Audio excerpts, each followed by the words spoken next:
There's certain people who just leave their mark. They endear themselves to the community that they served so strongly that they're just never forgotten. Inasmuch as ye have done it unto one of the least of these, my brethren, ye have done it unto me. He understood what the Lord taught. He gave his heart, his time, even his life to nurturing the children.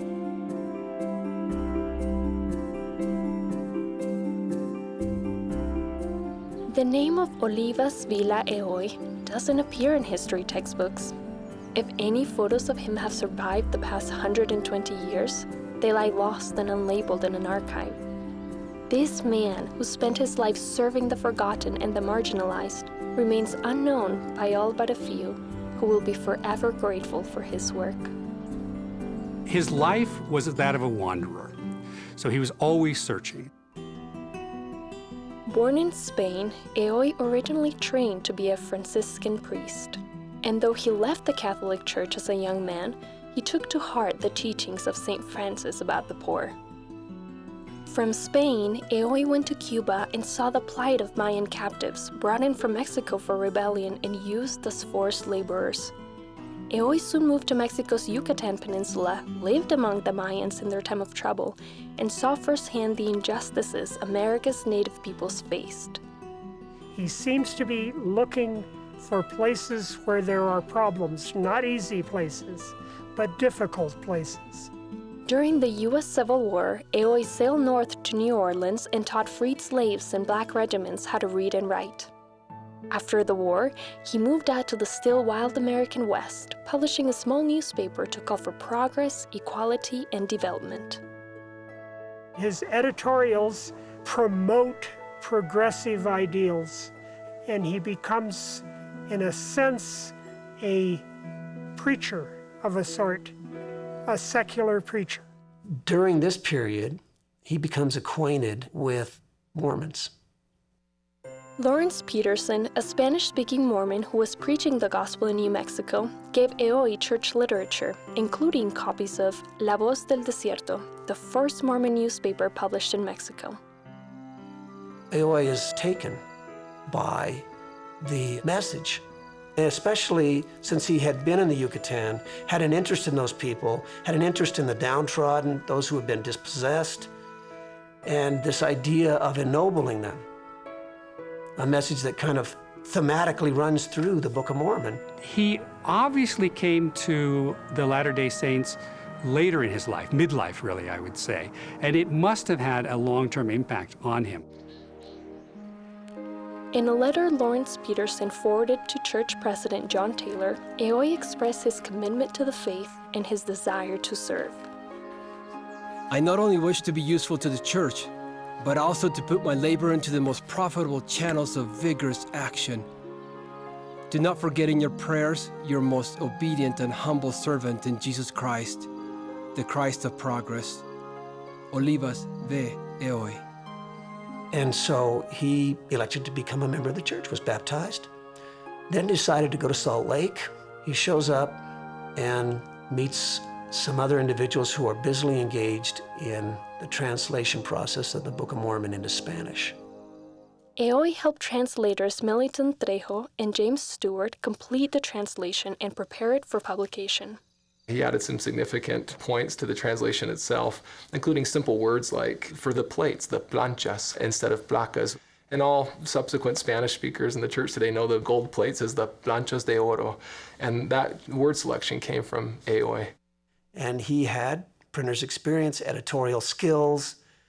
He had the very set of talents and qualities that would be useful in such an endeavor. It's so unique when you look at this team, this group of people that were brought together for the translation, that you can see the Lord's hand and who was there. The Book of Mormon translation would have a significant impact on the church, but it also changed the course of Aoy's own life. Aoy had had this contact with the Mayans in the Yucatan years before he ever showed up in Salt Lake City. And when he started translating the Book of Mormon in Spanish, there are all kinds of parallels that he drew from the Book of Mormon that he related to the Mayans that he had lived among many years earlier. You start with the title page. I mean, it was for the Lamanites and the rest of the house of Israel.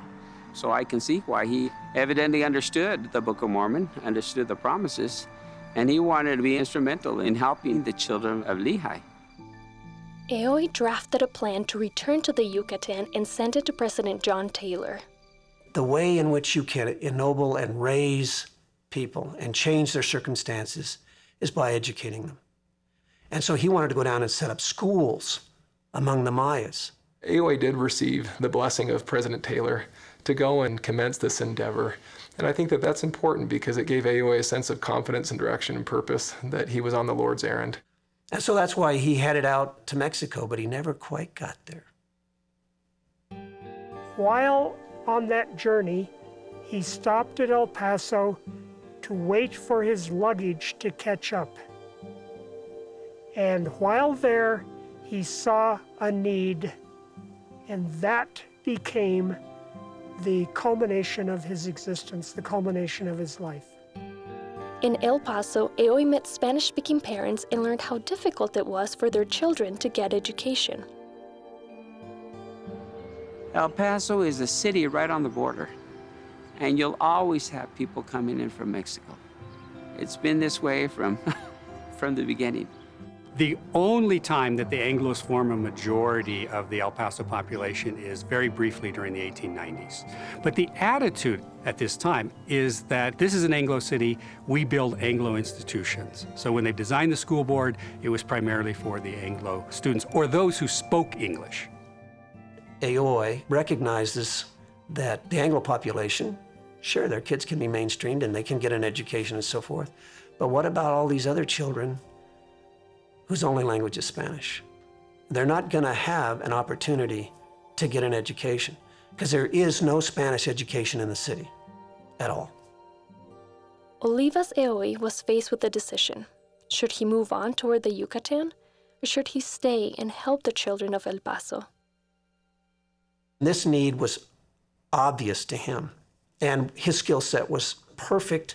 He was bilingual, well-educated, and so he takes on this mission personally, giving these children a chance by instructing them in English. Many times we're going to go a certain way or do a certain thing, and then we end up doing something else. And we say, well, I guess I just changed my mind, but I think Heavenly Father wanted him to be here.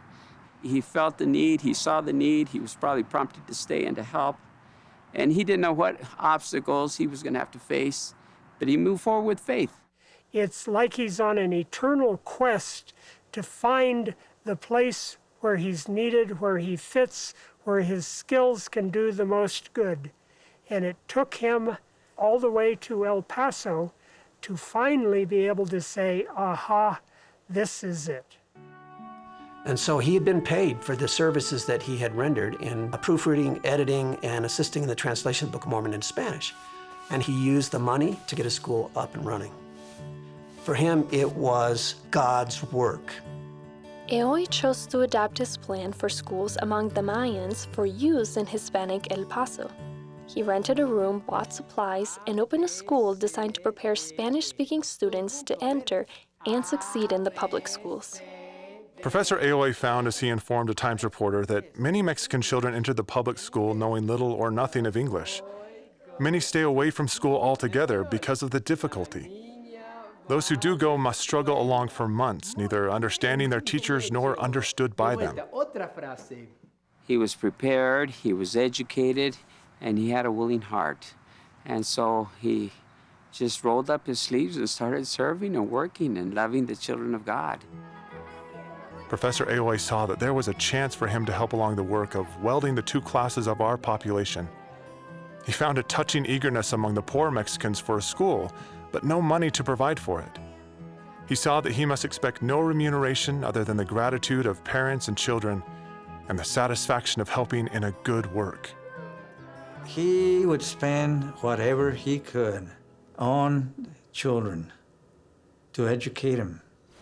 Just to give you an idea, he didn't have a pillow, he didn't have a bed, he slept on a bench. I worked with migrant children in a one-room school. They were kindergarten to the 6th grade. And it was hard. Going through that, I can understand how Mr. Aoy struggled. Everything he had, he wanted to do for his children. Because if children are hungry, they're not going to learn. So these were some of the challenges that he had. And he had to solve them by himself because he didn't have anyone to help him. As his funds became limited, Aoy must have worried about the future of his school. So he essentially was putting everything into the school to the point of being malnourished. One night, Olivas Aoy fell from a ladder while cleaning and broke his leg. Those who helped him discovered that he was living in the schoolroom and saw his poverty. They soon joined calls to have his school integrated into the public school system. What he did was tweak the consciences of the school board. They came to acknowledge that they had been neglecting a large portion of the El Paso population. By the early 1890s, the school board had recognized his importance and had put him on a salary. He got a salary of $35 a month. He takes the bulk of the meager salary that the El Paso School Board was paying him to run his school and uses it on the school. He lives, supposedly, on $7 a month. I call him a saint because he was dedicated to doing good for others. He was not in it for himself, he was in it for humanity. Aoy's model was such a success that the school board soon hired other teachers to work under his supervision and started construction on a school, which would one day carry his name. The school board built several of these schools in what they called the Mexican part of town. There's an Aoy Elementary School and an Aoy Street. To this day, his contribution is not forgotten by the city of El Paso. If Mr. Aoy saw this school the way it is now, he would be very happy with what they've done. He clearly had a very big impact on El Paso, and ultimately he had an impact on the entire American Southwest. Aoy died in 1895 and was sorely missed by not just the Mexican part of the town, but also the Anglo leaders. The funeral started at his home, and they went all the way to where the burial site was at the Evergreen Cemetery, and that's several miles away. Ex-students, families, and all those people that he helped, showing respect and love for this man. Until the end of his life, Aoy had hoped to one day finish his work in El Paso and fulfill his mission to the Mayans. But to those he served, it was clear he had done the Lord's work. On his tombstone, they engraved a scripture from the Gospel of Matthew. Y respondiendo el rey les dirá, de cierto os digo, que cuando lo hicisteis a uno de estos mis hermanos pequeñitos, a mí me lo hiciste.